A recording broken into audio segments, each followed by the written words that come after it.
Olá, sombrios, tudo bem? Antes de começar o vídeo, já peço a você que deixe seu like, se inscreva e compartilhe o vídeo. Gosta do nosso conteúdo e deseja ajudar o canal? Clica no botão de valeu e contribua com o que seu coração desejar ou seja membro. Faça parte do clube de canais, acesse o link na descrição do vídeo e veja qual categoria é mais confortável para você e faça sua inscrição. Também não esqueçam de hypar o vídeo porque isso ajuda no engajamento. Eu estarei deixando o Pix na descrição do vídeo caso queira nos ajudar dessa forma. Desde já, eu agradeço. O quarto de Ryu era uma combinação de funcionalidade e tradição. No canto esquerdo, uma pequena escrivania organizada com cadernos e um laptop, enquanto no centro do ambiente havia um futon dobrado com precisão ao lado de uma luminária de papel shoji, que emitia uma luz suave. As paredes traziam quadros minimalistas de paisagens montanhosas e um pergaminho com caligrafia japonesa desenhada à mão. O aroma de incenso de sândalo ainda pairava no ar, vestígios de um ritual realizado horas antes. Ela se levantou, ajeitou o rabo de cavalo que caía sobre os ombros e caminhou com passos leves até o guarda-roupa de madeira escura. Ao abri-lo, revelou o interior bem organizado, com roupas cuidadosamente penduradas e gavetas etiquetadas. No topo, uma pequena mala de viagem chamava sua atenção. Esticando-se na ponta dos pés, Ryu puxou a mala para baixo. Era compacta e robusta, com uma combinação numérica como chave.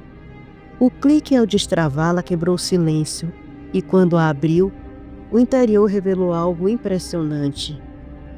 Dobrada com precisão estava uma vestimenta belíssima, meticulosamente trabalhada. O tecido era um preto profundo, adornado com pinturas douradas e verdes, que representavam Ryujin, o dragão ancestral e reverenciado no Japão. O desenho parecia ganhar vida sob a luz fraca do quarto, com o dragão serpenteando em meio a nuvens estilizadas.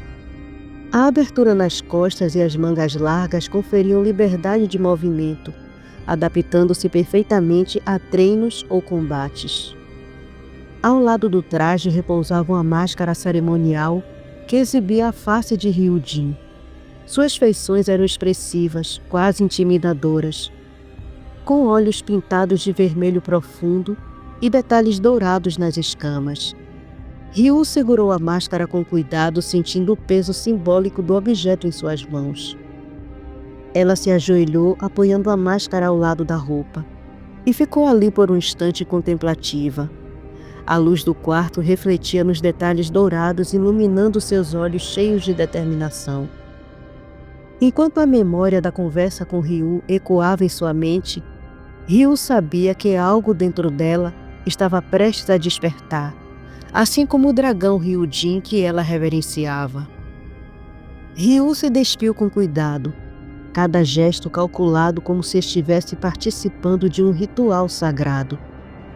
Ela depositou as roupas sobre uma cadeira ao lado, dobrando-as com precisão. Seus movimentos eram lentos, quase cerimoniais, carregados de um respeito silencioso pelo momento que estava prestes a viver. Com igual reverência, ela começou a vestir o traje adornado com os símbolos de Ryujin. Primeiro deslizou os braços pelas mangas longas, ajustando o tecido ao redor de seu corpo com delicadeza. A abertura nas costas lhe dava liberdade, mas a fazia sentir-se exposta e, ao mesmo tempo, conectada à tradição. Os detalhes dourados e verdes do dragão pareciam brilhar à luz suave do quarto, como se Ryujin estivesse presente observando-a. Ryu penteou os cabelos longos com paciência, os fios lisos escorregando por entre seus dedos, antes de os trançar em uma longa e impecável trança que repousava sobre suas costas. Com a máscara cerimonial em mãos, ela fez uma pausa. A peça, com a sua face imponente de Ryujin, parecia pesada, não apenas pelo material, mas pela responsabilidade que carregava. Ela a colocou sobre o rosto, ajustando-a para que ficasse perfeitamente alinhada. enquanto sua respiração se ajustava à presença da máscara.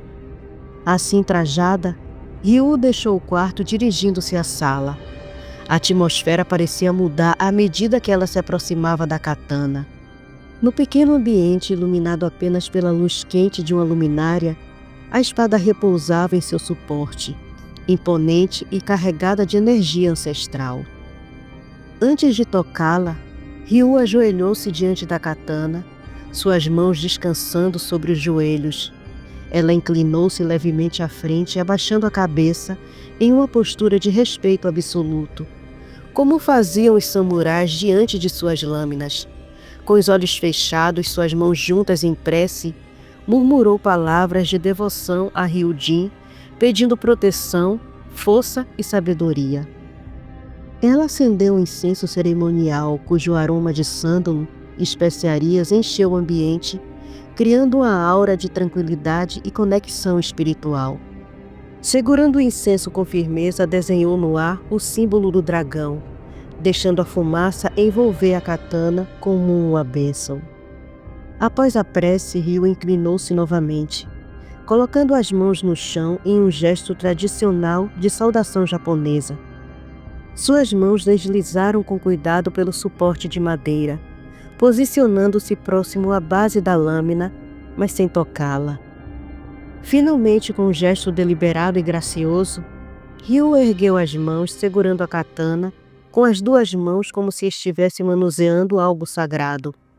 Ela levantou com os braços estendidos por um breve momento, como se apresentasse a espada ao espírito de Ryujin, antes de puxá-la suavemente do suporte. O som metálico do movimento ecoou pela sala, ressoando como uma melodia ancestral. Ryu permaneceu ajoelhada por alguns segundos, segurando a katana com firmeza, mas também com a suavidade de quem entende o peso simbólico daquela arma. Quando finalmente se levantou, era como se estivesse pronta para se tornar a personificação do dragão que adornava seu traje. Ryu ainda estava de pé, segurando a katana com ambas as mãos, seus olhos fechados em profunda reverência. A sala, antes silenciosa e envolvida pelo aroma do incenso, pareceu mudar. Um frio inesperado percorreu o ambiente como se o próprio tempo hesitasse diante do momento. Apesar do arrepio que subiu por sua espinha e do misto de medo e emoção que inundava seu coração, ela se manteve firme, sua postura impecável e respeitosa. Foi então que uma voz grave, quase etérea, reverberou pela sala, preenchendo cada canto como um trovão abafado. Sinto a presença do mestre Hanzo em você, e vejo que sua postura é de um verdadeiro samurai. Quem é você, que carrega minha espada com tamanha reverência? Os pelos do corpo de Ryu se eriçaram. Seu coração acelerou, quase traindo sua calma exterior. Contudo, as palavras ditas pela presença ressoaram profundamente dentro dela. Ela sabia exatamente quem estava diante dela, mesmo sem abrir os olhos. A emoção de estar na presença de Takeda Harunobu, o lendário guerreiro e dono original da katana, quase a sobrecarregou. Inspirando profundamente para conter sua emoção, Ryu abriu os olhos devagar. Lá estava ele, a figura imponente de Takeda Harunobu, como uma manifestação viva da história e da honra. Seu semblante austero irradiava autoridade, mas também serenidade, como se estivesse medindo cada detalhe da jovem à sua frente.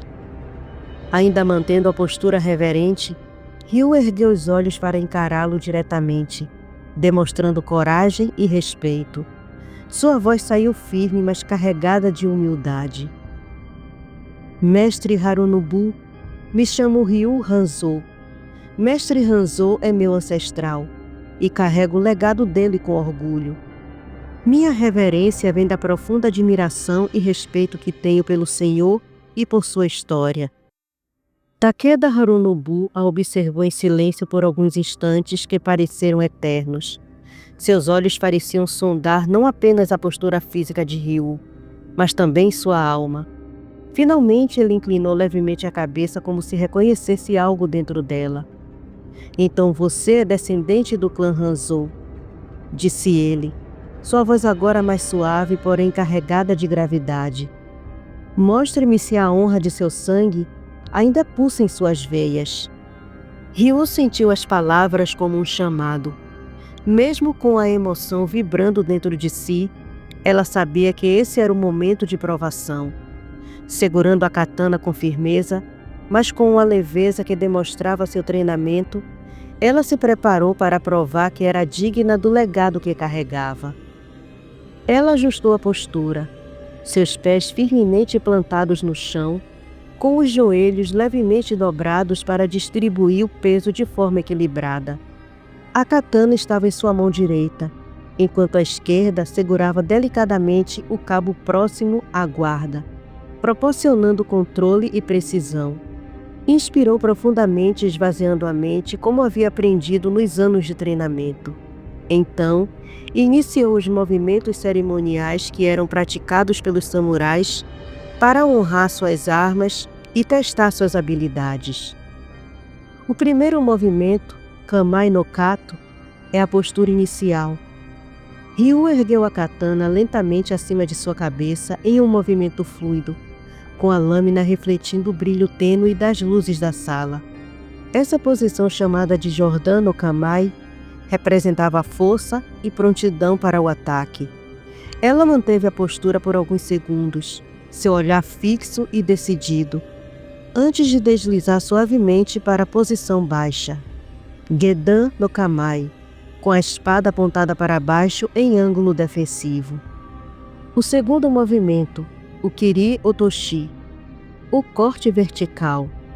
De sua postura baixa, Ryu avançou com um passo firme do pé esquerdo, puxando a lâmina em um corte vertical, de cima para baixo, com precisão cirúrgica. A katana moveu-se com velocidade e elegância, cortando o ar em um sibilo suave.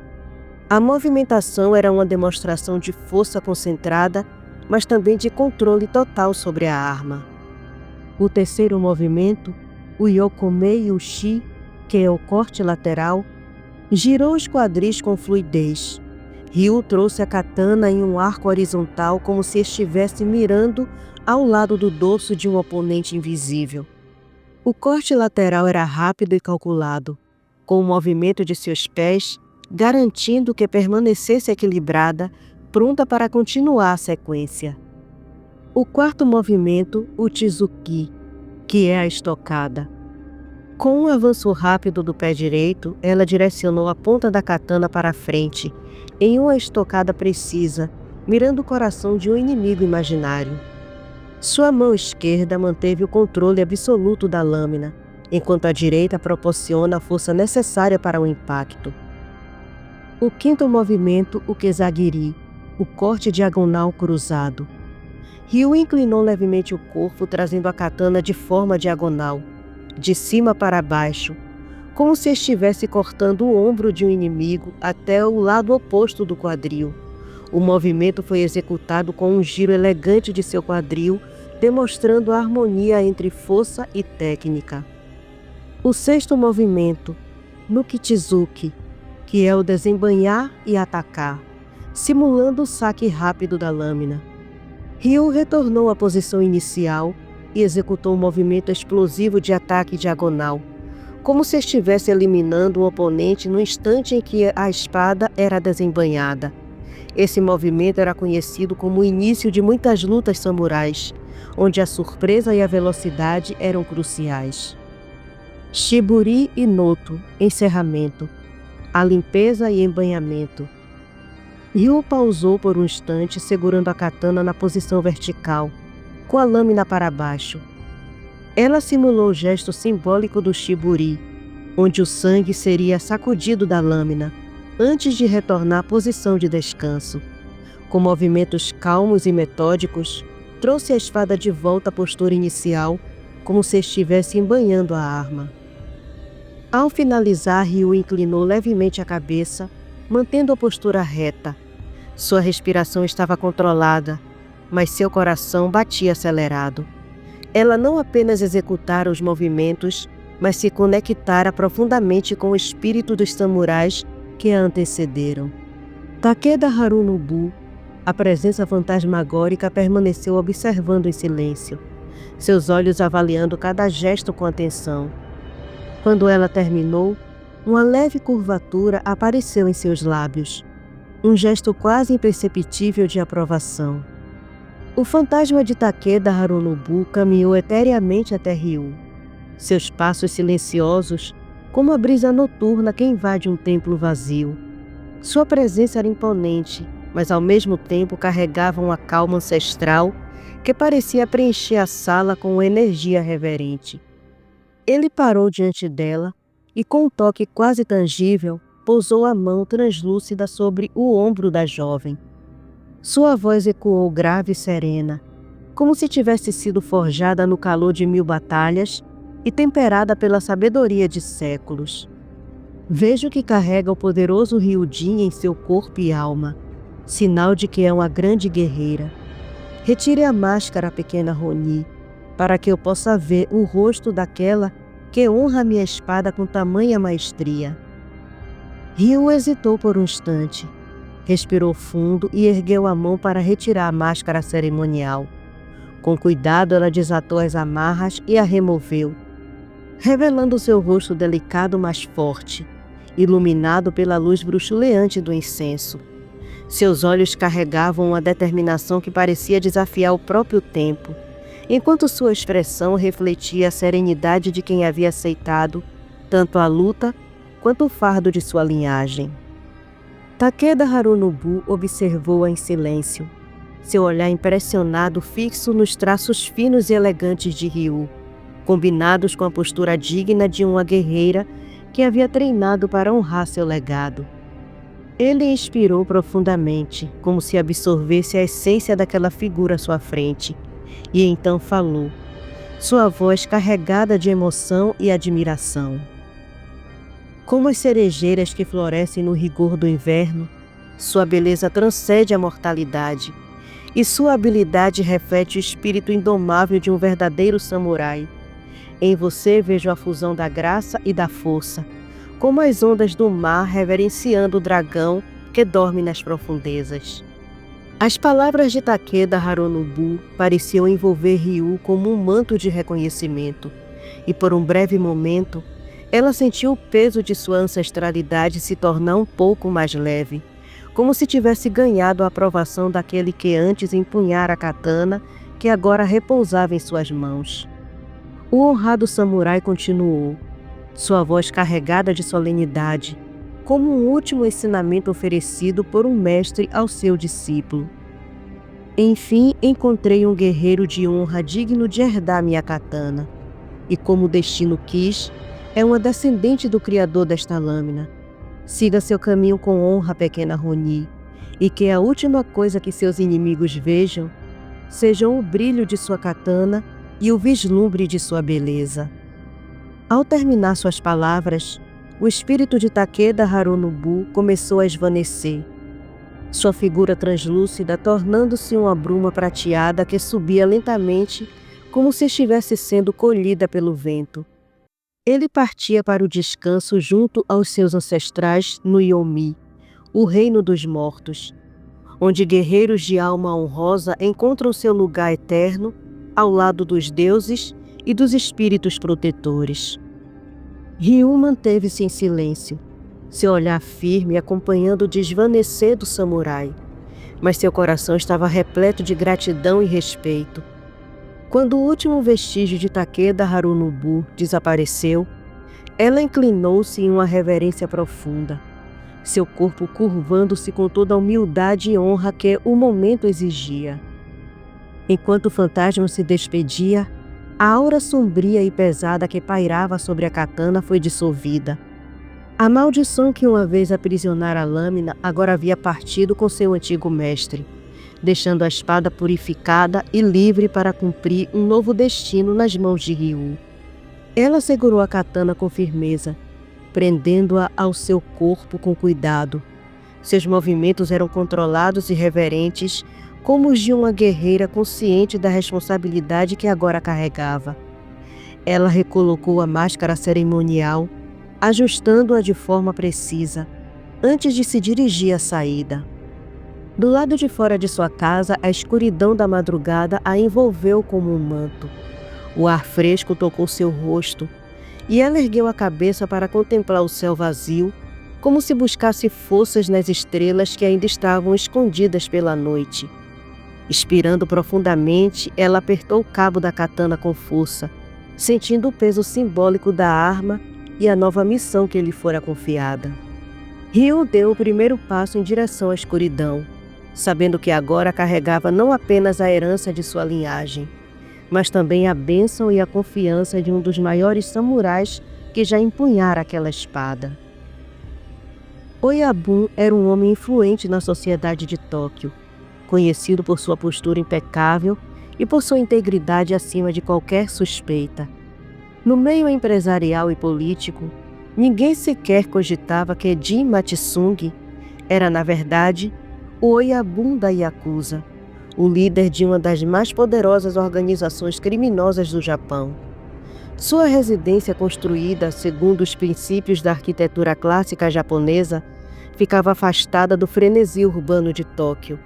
Embora elegante e serena em sua aparência, a propriedade era uma fortaleza extremamente bem protegida.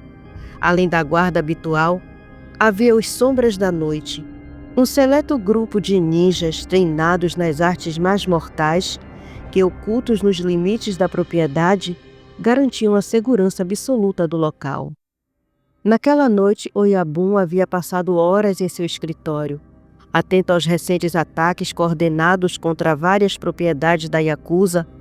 Ele decidiu transferir informações cruciais, contas e transações da organização para um pendrive, garantindo que, em caso de invasão, esses documentos não caíssem em mãos erradas. Sua desconfiança recaía sobre a Tríade, que, segundo rumores, havia unido forças com a enigmática Lady Dragão, uma guerreira letal que traiu a Yakuza. Já bem tarde, Oyabun deixou seu escritório, seguiu calmamente para o seu quarto, os passos firmemente ecoando nos corredores silenciosos. No entanto, ao passar por uma janela, algo captou sua atenção.